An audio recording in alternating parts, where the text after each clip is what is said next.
अगर मैं आपसे कहूं कि जिस जमीन पर आप आज खड़े हैं वो कभी पिघली हुई आग का एक विशाल समुंदर थी, तो शायद यकीन करना मुश्किल होगा, क्योंकि हमारा घर कभी एक जीवित ग्रह नहीं बल्कि आग का एक नरक था। अगर मैं आपसे कहूं कि जिस चंद्रमा को आप हर रात देखते हैं वो एक महाविनाश की यादगार है, और सबसे हैरान कर देने वाली बात, पृथ्वी का पहला वायुमंडल कब का अंतरिक्ष में खो चुका है, तो फिर एक नरक जैसी दुनिया जीवन का घर कैसे बनी? आज हम इसी अद्भुत कहानी को समझेंगे। लगभग 4.6 बिलियन साल पहले हमारे सोलर सिस्टम का जन्म एक विशाल गैस और धूल के बादल से हुआ था, जिसे आज हम सोलर नेबुला के नाम से जानते हैं। इस धीरे धीरे सिकुड़ते हुए बादल के केंद्र में सूर्य का जन्म हुआ। सूर्य के जन्म के बाद बची हुई गैस और धूल उसके चारों तरफ एक विशाल घूमती हुई डिस्क में बदलने लगी। इसी को प्रोटोप्लैनेटरी डिस्क कहते हैं।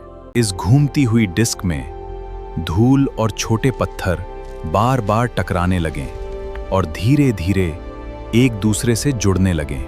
इसी प्रक्रिया को एक्रीशन कहते हैं, यानी छोटे कान टकराते हुए बड़े पिंडों में बदलने लगे। अनेकों टकरावों के बाद ये छोटे पार्टिकल्स किलोमीटरों बड़े प्लैनेटेसिमल्स में बदल गए। धीरे धीरे यही प्लैनेटेसिमल्स एक दूसरे से जुड़कर प्रोटोप्लैनेट्स बनने लगे। यानी गैस और डस्ट से शुरू हुई ये कहानी धीरे धीरे पार्टिकल्स एक्रीशन के जरिए प्लैनेटेसिमल्स में बदल गई।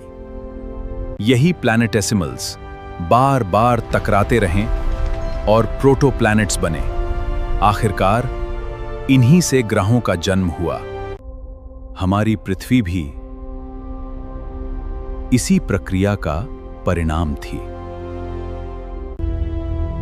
हर टकराव के साथ पृथ्वी और बड़ी होती गई और हर टकराव के साथ उसका तापमान भी बढ़ता गया। धीरे धीरे तापमान इतना बढ़ गया कि पूरा ग्रह पिघलने लगा। प्रारंभिक पृथ्वी एक विशाल अग्निगोला थी। उसकी पूरी सतह पिघले हुए माग्मा से ढांकी हुई थी। उसकी सतह पर पिघले हुए पत्थरों के विशाल महासागर थे। विशाल ज्वालामुखी लगातार फट रहे थे और पृथ्वी कभी शांत नहीं होती थी, और अंतरिक्ष से एस्ट्रॉइड्स लगातार पृथ्वी से टकरा रहे थे। अगर आप उस समय की पृथ्वी पर खड़े होते तो कुछ ही क्षणों में मर जाते। लेकिन पृथ्वी इतनी गर्म क्यों थी? इसके 3 बड़े कारण थे: टकराव, गुरुत्वाकर्षण और रेडियो एक्टिव डिके। इसी लगातार गर्मी की वजह से पृथ्वी का अधिकतर हिस्सा पिघला हुआ था। इसे ही मैग्मा ओशन कहते हैं। लेकिन इससे भी बड़ा एक टकराव अभी बाकी था।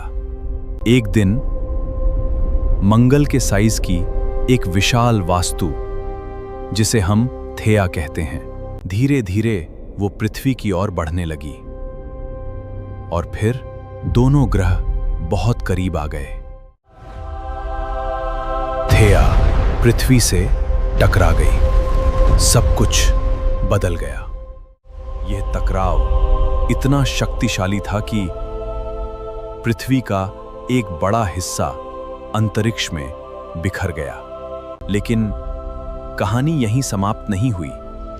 पृथ्वी के चारों तरफ बिखरा हुआ पदार्थ धीरे धीरे एक साथ जमा होने लगा। करोड़ों टुकड़े एक दूसरे से टकराते हुए, जुड़ते हुए, और फिर पृथ्वी के सबसे पुराने साथी का जन्म हुआ, चंद्रमा। जब आप चंद्रमा को देखें तो याद रखिए, वो हमारे ग्रह के सबसे खतरनाक टकराव की निशानी है। समय बीतता गया और पृथ्वी धीरे धीरे बदलने लगी। उसकी सतह धीरे धीरे ठंडी होने लगी।